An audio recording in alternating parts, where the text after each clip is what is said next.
Hello friends, welcome back to my channel.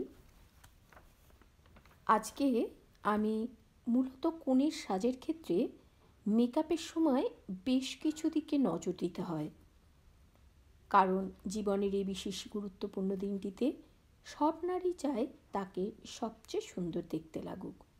তাই 1 থেকে 1.5 বছর আগেই বুকিং করতে হয় পছন্দের মেকআপ আর্টিস্টকে।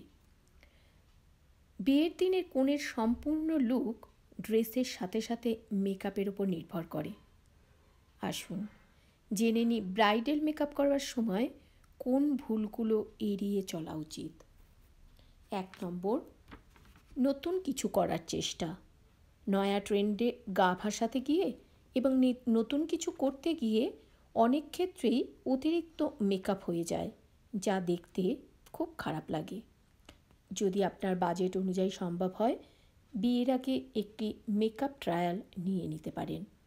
আপনার মাথায় যদি কোনো বিশেষ ধরনের সাজ থাকে, তবে তা সরাসরি বিয়েতে না করে ট্রাই করুন ট্রায়ালের দিন। 2 নম্বর, ব্রাইডাল মেকআপের একটা গুরুত্বপূর্ণ অংশ হলো ব্লাশার। খুব বেশি ব্লাশ অন ব্যবহার করবেন না। 3 নম্বর, বিয়ের দিন অতিরিক্ত ড্রামাটিক আইজ একবারেই মানায় না।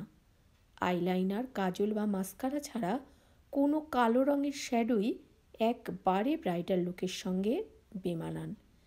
যে সমস্ত রং গ্ল্যামারাস লুক দেবে সেগুলো বেছে নিন শ্যাডো হিসেবে।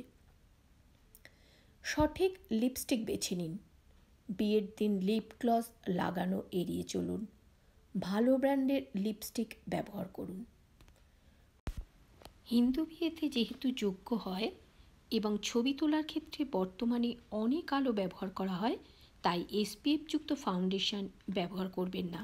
ট্র্যাডিশনাল ফাউন্ডেশনের ব্যবহার করাই বুদ্ধিমানের কাজ। শিমারের পরিমাণ খেয়াল রাখুন, বেশি মাত্রায় শিমার কিন্তু ভালো লাগে না।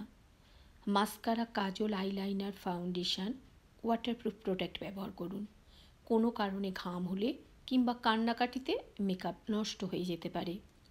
চুলের সাজসজ্জা মেকআপের একটি অঙ্গ, তাই যেমন মেকআপ আপনি করবেন বলে ভাবছেন তারই সঙ্গে সামঞ্জস্য রেখে চুল বাঁধুন। সবশেষে মনে রাখবেন, বিয়ের মেকআপ কিন্তু বেশ সময় সাপেক্ষ, তাই কখনো তাড়াহুড়ো করবেন না। অন্তত 3 ঘন্টার সময় হাতে নিয়ে মেকআপ করতে বসুন। এতে ভুল হওয়ার প্রচুর সম্ভাবনা থাকে।